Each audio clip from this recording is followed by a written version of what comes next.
Hello guys, welcome back to my YouTube channel. आज मैं आपके लिए एक नया टॉपिक लेकर आई हूँ जिसका नाम है एफिनिटी क्रोमेटोग्राफी।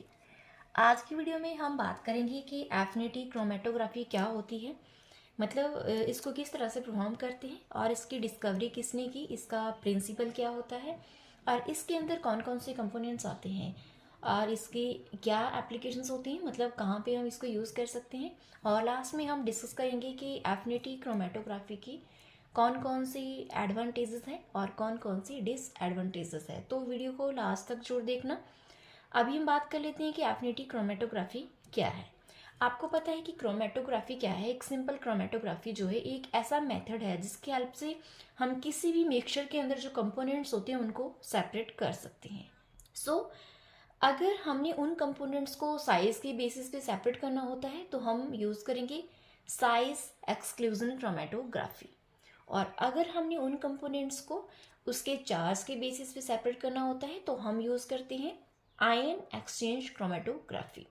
और इसी तरह अगर हमने उन कंपोनेंट्स को मॉलिक्यूलर इंट्रैक्शन के बेस पे सेपरेट करना होता है तो हम यूज़ करते हैं एफिनिटी क्रोमेटोग्राफी।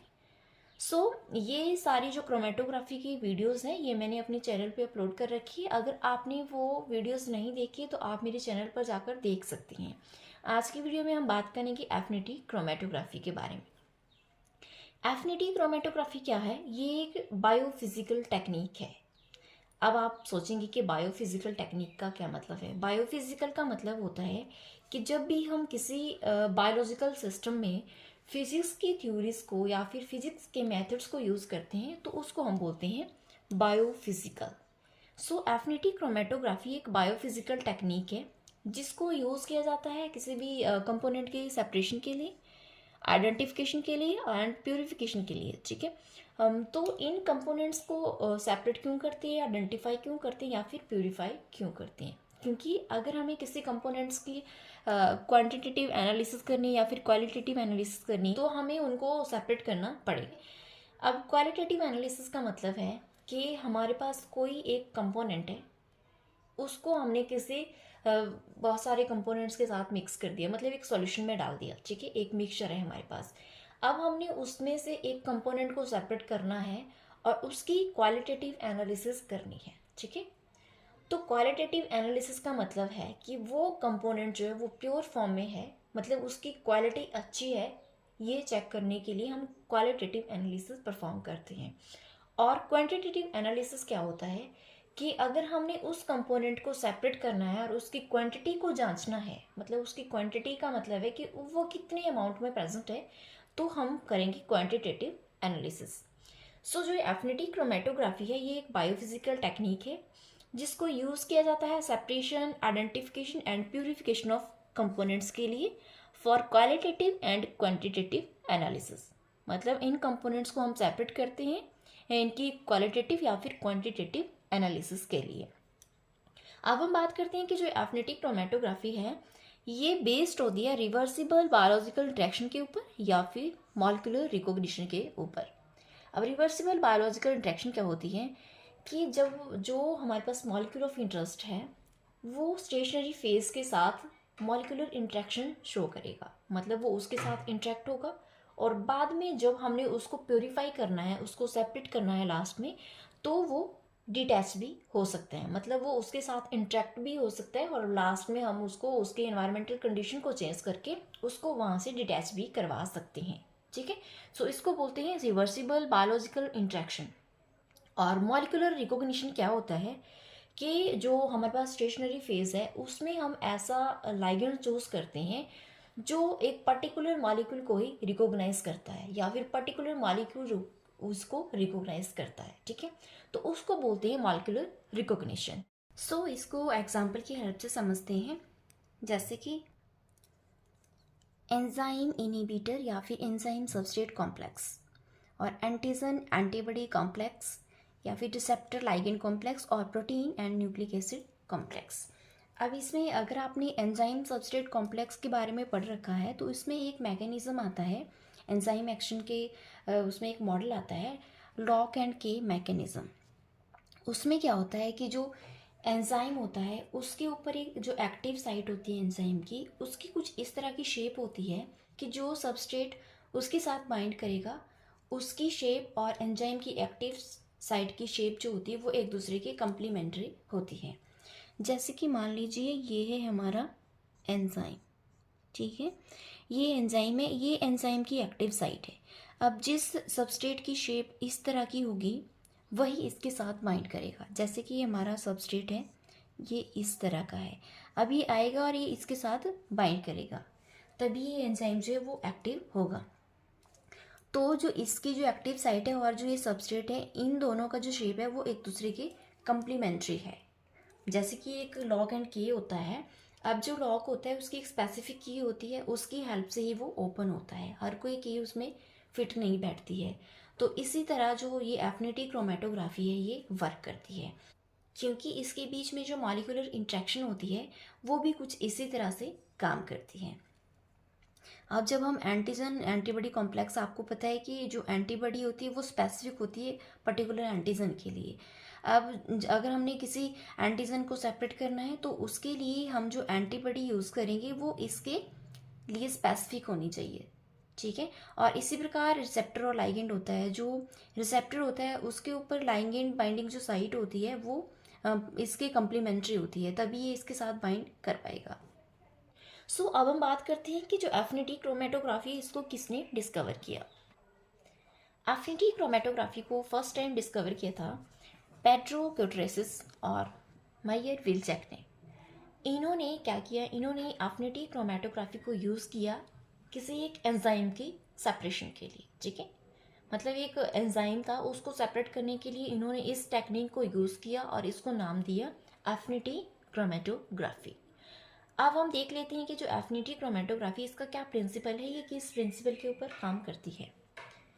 अब जो ये एफिनिटी क्रोमेटोग्राफी जो है इसमें क्या होता है, एक हमारे पास स्टेशनरी फेज होती है और एक मोबाइल फेज होती है। आपको पता है कि जितनी भी क्रोमेटोग्राफी टेक्निक होती है उनमें सब में दो फेजेस होती है, एक स्टेशनरी फेज और दूसरी मोबाइल फेज। अब जो स्टेशनरी फेज होती है इसमें क्या होता है, इसमें एक सपोर्ट मीडियम होता है और उसके साथ हमने सबस्ट्रेट अटैच किया होता है, मतलब या फिर लाइगेंड अटैच किया होता है। जैसे कि हमारे पास ये है, मान लीजिए ये है हमारे पास सपोर्ट मीडियम और इसके साथ हमने यहाँ पे लाइगेंड अटैच कर दिया। अब इसके साथ जो हमारा मॉलिक्यूल ऑफ इंटरेस्ट है वो बाइंड करेगा और जिसकी हेल्प से हम उसको सेपरेट कर पाएंगे। तो ये मिलकर एक स्टेशनरी फेस बना रहा है, ठीक है। अब स्टेशनरी फेस के ऊपर से हम मिक्सचर ऑफ कंपोनेंट अप्लाई करेंगे, मतलब यहाँ से हम उसको पास करवाएंगे और जो जो मॉलिक्यूल इसके साथ इंट्रैक्शन शो करेगा वो यहाँ पर आकर इजीली बाइंड हो जाएगा और जो इसके साथ इंट्रैक्ट नहीं होगा वो फ्रीली यहाँ पे मूव करता रहेगा कॉलम के अंदर। मान लीजिए हमारे पास एक मिक्सचर है, ठीक है, उस मिक्सचर को हमने लिया और उसको पास करवाया उस कॉलम से जिसके अंदर हमारे पास स्टेशनरी फेस फील्ड है। अब जो सब्सटेंसेस, मतलब जो मॉलिक्यूल जो है जो एफिनिटी शो करेंगे स्टेशनरी फेस के साथ वो तो वहाँ पे बाइंड हो जाएंगे और जो एफिनिटी शो नहीं करेंगे, मतलब जो इंट्रैक्शन शो नहीं करेंगे, वो फ्रीली कॉलम के अंदर मूव करते रहेंगे। अब हमें पता चल गया है कि जो हमारा मॉलिक्यूल ऑफ इंटरेस्ट है वो उसके साथ बाइंड हो चुका है। अब वो उसके साथ बाइंड हो गया तो हम चाहते हैं कि जो बाकी के जो फालतू के जो मॉलिक्यूल्स हैं उनको हम बाहर निकाल दें। तो आफ्टर बाइंडिंग हम क्या करेंगे, जो अनबाउंड सब्सटेंसेस हैं उनको एल्यूट कर देंगे, मतलब उनको कॉलम से बाहर निकाल लेंगे, ठीक है। अब क्या होगा, जो बाउंड मॉलिक्यूल्स हैं वो भी तो हमें सेपरेट करने, मतलब उनको भी तो बाहर निकालना पड़ेगा। कॉलम के अंदर ही तो हमने उसकी एनालिसिस नहीं करनी, उसको भी बाहर निकालने के लिए हम क्या करते हैं, मतलब जो स्टेशनरी फेज के अंदर जो कंडीशंस होती है, जो उसका इन्वायरमेंट होता है उसको हम चेंज करते हैं। या तो उसका पीएच चेंज करेंगे या फिर उसकी आयनिक स्ट्रेंथ को कम ज़्यादा करेंगे, पोलैरिटी को चेंज करेंगे, मतलब कुछ भी करके हम उसको, मतलब जो उसकी जो एनवायरमेंटल कंडीशंस होती हैं उनको चेंज करते हैं ताकि वो स्टेशनरी फेज के साथ जो उसने बॉन्ड फॉर्म कर रखा है उसको वो ब्रेक कर दे और वहाँ से वो एल्यूट हो जाए, ठीक है। तो इस तरह से जो हमारा मॉलिक्यूल ऑफ इंटरेस्ट है उसको हम वहाँ से सेपरेट कर सकते हैं। सो यहाँ पे आप देख रहे हो ये है हमारा कॉलम, ठीक है। ये कॉलम में क्या है, यहाँ पे स्टेशनरी फेज है, कॉलम के अंदर स्टेशनरी फेज फिल है। अब स्टेशनरी फेज में क्या होता है, एक सपोर्ट मैट्रिक्स होता है। जैसा कि मैंने आपको अभी बताया कि जो स्टेशनरी फेज होती है उसमें एक सपोर्ट मैट्रिक्स होता है और उसके साथ हमने लाइगेंड बाइंड किया होता है। अब ये सपोर्ट मैट्रिक्स है, मान लीजिए यहाँ पे सपोर्ट मैट्रिक्स है यहाँ पे, और इसके साथ हमने ये लाइगेंड बाइंड कर रखी है। हम यहाँ से सैंपल अप्लाई करेंगे, जो इसके साथ इंटरेक्शन शो करेंगे वो तो यहाँ पे बाइंड हो जाएंगे, बाकी जो बाइंड नहीं होंगी उनको हम एल्यूट कर देंगे। और बाद में जब जो ये बाइंड मॉलिक्यूल्स है इनको एल्यूट करने के लिए हम क्या करेंगे, उसकी जो एनवायरमेंटल कंडीशंस हैं उनको हम चेंज करेंगे, ताकि वो जो बाउंड सब्सटेंसेस हैं उनको भी हम एल्यूट कर सकें। सो अभी फ़िलहाल आप देख लीजिए कि इस तरह का कॉलम होता है। अब कॉलम के अंदर क्या क्या कंपोनेंट्स होते हैं उसके बारे में हम पहले बात कर लेते हैं, बाद में हम इस पूरे प्रोसेस के बारे में बात करेंगे। अब जो एफिनिटी क्रोमेटोग्राफी होती है उसमें क्या क्या कंपोनेंट्स होते हैं, उसमें सबसे पहला आता है मैट्रिक्स। मैट्रिक्स क्या होता है, मैंने आपको पीछे बताया कि जो स्टेशनरी फेज होती है उसके अंदर आता है हमारे पास एक सपोर्ट मैट्रिक्स, और उसके साथ हमने लाइगेंड अटैच किया होता है ताकि जो मॉलिक्यूल ऑफ इंटरेस्ट है वो उसके साथ बाइंड हो सके। अब जो ये मैट्रिक्स होता है ये इनर्ट सपोर्ट प्रोवाइड करता है, मतलब एक सपोर्ट मीडियम है जिसके ऊपर हम लाइगेंड अटैच करते हैं। ये जो मैट्रिक्स होता है ये इनसॉल्युबल होना चाहिए। इनसॉल्युबल क्यों होना चाहिए, ताकि जो मिक्सचर है हमारे पास जिसके अंदर हमारा मॉलिक्यूल ऑफ इंटरेस्ट है जिसको हमने सेपरेट करना है, उस मिक्सचर के साथ मतलब उस सॉल्यूशन के साथ या उस बफर के साथ ही सॉल्युबल ना हो, उसके साथ ही मिक्स ना हो। अगर ये उसके साथ मिक्स हो गया तो सब कुछ गड़बड़ हो जाएगा। अगर ये उसके साथ मिक्स नहीं हुआ, मतलब ये स्टेबल हुआ, तो हमारा जो मॉलिक्यूल ऑफ इंटरेस्ट है वो इजीली सेपरेट हो जाएगा। और जो ये मैट्रिक्स है ये केमिकली या फिर फिजिकली स्टेबल होना चाहिए, मतलब कैसे भी कंडीशंस हो ये अपनी जगह से हिलना नहीं चाहिए, फिजिकली भी और केमिकली भी इसके ऊपर कोई फ़र्क नहीं पड़ना चाहिए। अब जो मैट्रिक्स होता है इसके लिए हम यूज़ कर सकते हैं एगेरोस या फिर पॉली एक्राइलेमाइड जेल के बीड्स, उसको हम as a stationary phase use करते हैं और उसके ऊपर हम अटैच करवाते हैं लाइगेंड। पहला कंपोनेंट हो गया। अब दूसरा कंपोनेंट हमारे पास आता है स्पेसर आर्म। स्पेसर आर्म क्या होती है, स्पेसर आर्म वो चीज़ है जिसकी हेल्प से हम लाइगेंड को मैट्रिक्स के ऊपर बाइंड करवाते हैं। मतलब हमारे पास ये है मैट्रिक्स, यहाँ पे इसमें मैट्रिक्स फिल है और इसके ऊपर हमने लाइगेंड अटैच किया है, ये है हमारे पास लाइगेंड, ठीक है। अब जो ये लाइगेंड है ये इसके साथ किस तरह से अटैच है, ये बीच में आपको ये आर्म दिख रही है, इस आर्म को हम बोलते हैं स्पेसर आर्म।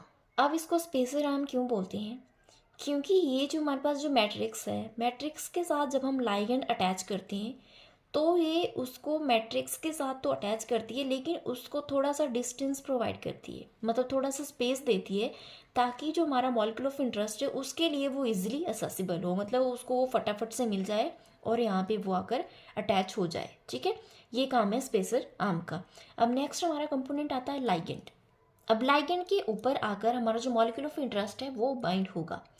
सो लाइगेंड हम किस तरह से चूज़ करते हैं, मान लीजिए हमने किसी एंजाइम को सेपरेट करना है, ठीक है, हमने एंजाइम को सेपरेट करना है तो उसके लिए हम इस तरह का सबस्ट्रेट प्रोवाइड करेंगे जो एंजाइम स्पेसिफिक हो, मतलब उस एंजाइम के लिए जो सूटेबल हो, उस सबस्ट्रेट को हम यूज़ करेंगे एज अ लाइगेंड। या मान लीजिए हमने किसी एंटीजन को सेपरेट करना है तो उसके लिए हम एज अ लाइगेंड यूज़ करेंगे एंटीबॉडीज़ जो उस एंटीजन के लिए स्पेसिफिक हो। जब हमें ये श्योर हो जाता है कि हमने ये वाला मॉलिक्यूल सेपरेट करना है, उसको पता करने के बाद ही हम लाइगेंड चूज़ करते हैं। जब हमें टारगेट मॉलिक्यूल के बारे में पता होता है उसके बेसिस पे हम लाइगेंड सेलेक्ट करते हैं। सो अब हम डायग्राम के थ्रू समझ लेते हैं कि जो एफिनिटी क्रोमेटोग्राफी वो किस तरह से परफॉर्म होती है। ये है हमारे पास कॉलम, कॉलम के अंदर हमने फिल कर रखा है स्टेशनरी फेस। सो ये है हमारे पास कॉलम, ठीक है। अब कॉलम के अंदर हमने सैंपल अप्लाई करना है। सैंपल अप्लाई करने से पहले जो क्रोमेटोग्राफी होती है उसमें जो कॉलम होता है उसको इक्विलिब्रेट किया जाता है, मतलब सबसे पहला स्टेप होता है इक्विलिब्रेशन, ताकि हम ये श्योर कर सकें कि कॉलम के अंदर कोई भी अदर इम्प्योरिटीज नहीं है और हमारा जो कॉलम है वो रेडी है सैंपल अप्लाई करने के लिए। सो इक्विलिब्रेट करने के बाद हम सैंपल अप्लाई करते हैं कॉलम के अंदर। अब जब हम सैंपल अप्लाई करेंगे, सैंपल के अंदर बहुत सारे कंपोनेंट्स होते हैं और इसी सैंपल के अंदर वो कंपोनेंट भी है जिसको हम सेपरेट करना चाहते हैं। जो मैंने ये ट्रायंगल शेप के यहाँ पे स्ट्रक्चर बना रखे हैं ये हमारा मॉलिक्यूल ऑफ इंटरेस्ट है, मतलब इसको हम सेपरेट करना चाहते हैं। अब जो ये मॉलिक्यूल ऑफ इंटरेस्ट है ये क्या करेगा, ये इन लाइगेंड के साथ बाइंड कर जाएगा, क्योंकि इन लाइगेंड के ऊपर इस तरह की कैविटीज़ है, इस तरह की बाइंडिंग साइट्स है, जहाँ पर हमारा molecule of interest he bind कर सकता है, बाकी की कंपोनेंट्स यहाँ पर बाइंड नहीं कर सकती, क्योंकि उनका जो स्ट्रक्चर है वो उस तरह का नहीं है कि वो यहाँ पर आकर बाइंड हो सके। अब दूसरा स्टेप इसमें आएगा बाइंडिंग। ठीक है, सैंपल अप्लाई कर दिए, उसके बाद जो मॉलिक्यूल ऑफ इंटरेस्ट है वो बाइंड करेगा। उसने यहाँ पे बाइंड कर लिया खुद को, वो यहाँ पे बाइंड हो चुका है, और जो बाकी के इसमें कंपोनेंट्स हैं वो फ्रीली मूव कर रहे हैं कॉलम के अंदर। अब हमें क्या करना होगा, हमें इन जो फ्रीली मूव जो कंपोनेंट्स हैं इनको सेपरेट करना होगा, मतलब इनको यहाँ से एल्यूट करना पड़ेगा। अब थर्ड स्टेप इसमें आता है एफिनिटी वॉश। एफिनिटी वॉश किस लिए करते हैं, ताकि जो फालतू के जो इसमें कंपोनेंट्स हैं उनको हम वॉश कर सके। ठीक है, मतलब जो हमारे पास यहाँ पे मॉलिक्यूल ऑफ इंटरेस्ट जो है इसके साथ अटैच हो गया है। अब हमारे पास जो हमने मॉलिक्यूल ऑफ इंटरेस्ट है हमारा, मतलब जिसको हम सेपरेट करना चाहते हैं वो तो अटैच हो गया है, मतलब जिसको हमने अटैच करवाना था वो अटैच हो गया। बाकी के जो कंपोनेंट्स हैं उनकी हमें ज़रूरत नहीं है, तो उनको हम एल्यूट करवा देंगे यहाँ से, ताकि जो हमारे पास जो मॉलिक्यूल ऑफ इंटरेस्ट है वही कॉलम के अंदर रह जाए। अब लास्ट स्टेप हम परफॉर्म करेंगे एल्यूजन। एल्यूजन में हम क्या करते हैं, जो हमारा मॉलिक्यूल ऑफ इंटरेस्ट है अब उसको भी तो यहाँ से रिमूव करना है, उसको भी तो हमने उसकी भी एनालिसिस करनी है, मतलब उसकी या तो हमने क्वांटिटेटिव एनालिसिस करनी होती है या फिर क्वालिटेटिव एनालिसिस करनी होती है। कुछ भी जो भी हमने उसके साथ परफॉर्म करना है आगे रिएक्शन, उसके लिए हमें वो भी तो सेपरेट करना होगा। तो हम इन लाइगेंड के ऊपर जो अटैच हुआ है हमारा मॉलिक्यूल ऑफ इंटरेस्ट, उसको यहाँ से किस तरह से रिमूव करते हैं, उसको हम बोलते हैं एल्यूजन। मतलब उसको रिमूव करने के प्रोसेस को हम बोलते हैं एल्यूजन। अब हम क्या करते हैं, या तो हम सॉल्ट अप्लाई करते हैं। अब स्टार्टिंग में हम सॉल्ट की कंसंट्रेशन लो रखेंगे, अगर कोई कंपोनेंट जो है वो लूजली बाउंड होगा तो वो एल्यूट हो जाएगा, और धीरे धीरे करके हम सॉल्ट की कंसंट्रेशन बढ़ाते जाएंगे, जिस वजह से क्या होता है जो मतलब टाइटली बाउंड है हमारे पास मॉलिक्यूल ऑफ इंटरेस्ट वो भी एल्यूट हो जाता है, जिसकी हेल्प से जो हमारा मॉलिक्यूल ऑफ इंटरेस्ट है वो हमें प्योरीफाई फॉर्म में मिल जाता है। हमने बात कर लिया कि किस तरह से एफिनिटी क्रोमेटोग्राफी को परफॉर्म किया जाता है। अब हम इसकी एप्लीकेशन के बारे में बात कर लेते हैं कि एफिनिटी क्रोमेटोग्राफी को कहाँ कहाँ पे अप्लाई किया जा सकता है। एफिनिटी क्रोमेटोग्राफी की हेल्प से हम किसी स्पेसिफिक प्रोडक्ट को सेपरेट कर सकते हैं या फिर प्योरीफाई कर सकते हैं, और एफिनिटी क्रोमेटोग्राफी की हेल्प से हम किसी बायोलॉजिकल मॉलिक्यूल को प्योरीफाई कर सकते हैं, जैसे कि प्रोटीन। और इसकी हेल्प से आपको पता है कि क्रोमेटोग्राफी जो टेक्निक है उसकी हेल्प से हम किसी भी कंपाउंड को सेपरेट कर सकते हैं, मतलब मिक्सचर के अंदर जो कंपोनेंट्स होते हैं उसको हम सेपरेट कर सकते हैं, और इसकी हेल्प से हम रिमूव कर सकते हैं इम्प्योरिटीज़ को। मान लीजिए हमारे पास कोई कंपोनेंट है, उसके अंदर कुछ इम्प्योरिटीज़ है, तो उन इम्प्योरिटीज़ को भी हम एफिनिटी क्रोमेटोग्राफी की हेल्प से रिमूव कर सकते हैं। एंजाइम ऐसे परफॉर्म कर सकते हैं। एंजाइम ऐसे का मतलब है कि किसी भी एंजाइम की एक्टिविटी को हम मेज़र कर सकते हैं। मान लीजिए हमारे पास एक सैंपल है, सैंपल के अंदर एक एंजाइम है, वो किस तरह से अपनी एक्टिविटी परफॉर्म कर रहा है उसको मेज़र करने के लिए हम एक लेबोरेटरी टेक्निक परफॉर्म करते हैं जिसको हम बोलते हैं एंजाइम ऐसे। एफिनिटी क्रोमेटोग्राफी की हेल्प से ये भी हम परफॉर्म कर सकते हैं, या फिर इसको हम यूज़ कर सकते हैं डिटेक्शन ऑफ सबस्ट्रेट के लिए, या फिर in vitro antigen antibody reaction के लिए भी हम एफिनिटी क्रोमेटोग्राफी को यूज़ कर सकते हैं। अब हम बात कर लेते हैं कि जो एफिनिटी क्रोमेटोग्राफी है उसकी क्या क्या एडवांटेजेस है। एफिनिटी क्रोमेटोग्राफी की एडवांटेजेस है कि ये हाई स्पेसिफिसिटी होती है इसकी, और दूसरा जो टारगेट मॉलिक्यूल होता है, मतलब जिसको हमने सेपरेट किया होता है, वो हाईली प्योर स्टेट में हमें ऑब्टेन होता है। मतलब जो हमने मॉलिक्यूल ऑफ इंटरेस्ट जो होता है हमारा वो हाई प्योरिटी के साथ हमें ऑब्टेन होता है। और तीसरी इसकी एडवांटेज है कि जो इसका जो मैट्रिक्स होता है, मतलब जो स्पोर्ट मैट्रिक्स है, उसको हम रीयूज़ कर सकते हैं, क्योंकि वो सॉलिड होता है। अगर वो सॉलिड होगा तो हम उसको इजीली वॉश कर सकते हैं, और इस प्रकार उसको हम बार बार यूज़ कर सकते हैं। अब हम बात कर लेते हैं कि इसके क्या क्या डिसएडवांटेजेस हैं, इसकी क्या कमियां हैं। पहली डिसएडवांटेज है कि ये टाइम कंज्यूमिंग है, इसको परफॉर्म करने में ज़्यादा टाइम लगता है। और दूसरा होता है कि मोर सॉल्वेंट्स आर रिक्वायर्ड, मतलब इसमें ज़्यादा सॉल्वेंट की ज़रूरत पड़ती है जो कि एक्सपेंसिव होते हैं। हमने बफर बाय करना है तो उसके लिए हमें ज़्यादा मनी की ज़रूरत पड़ेगी, ठीक है, मतलब वो कॉस्टली होती है ये चीज़ें, तो इसके लिए ये भी इसकी एक लिमिटेशन है। और नेक्स्ट है कि less availability of immobilised ligands, मतलब जो लाइगेंड्स होते हैं वो इजीली अवेलेबल नहीं होते मार्केट में। ये भी एक बहुत बड़ी प्रॉब्लम होती है एफिनिटी क्रोमेटोग्राफी में। और लास्ट इसमें आता है कि जो प्रोटीन होती है वो डीनेचर हो सकती है। मान लीजिए हमें प्रोटीन को प्योरीफाई करना है, तो इसके अंदर कुछ प्रोटीन्स जो होती है वो एक स्पेसिफिक पीएच पे ही स्टेबल होती है। अगर थोड़ा सा पीएच अप या डाउन हो गया तो वो जो प्रोटीन है वो डीनेचर हो जाएगी, मतलब वो ब्रेक हो जाएगी। तो ये भी एक डिसएडवांटेज है एफिनिटी क्रोमेटोग्राफी की। सो ये था एफिनिटी क्रोमेटोग्राफी क्या होती है, किस तरह से परफॉर्म होती है और इसकी क्या एडवांटेजेस है, क्या डिसएडवांटेजेस है, ये मैंने सारा आपको इस वीडियो में कवर अप किया। अगर आपको मेरी वीडियो पसंद आई हो तो मेरी वीडियो को लाइक करना, मेरे चैनल को सब्सक्राइब करना और वीडियो को ज़्यादा से ज़्यादा शेयर करना। Thank you for watching.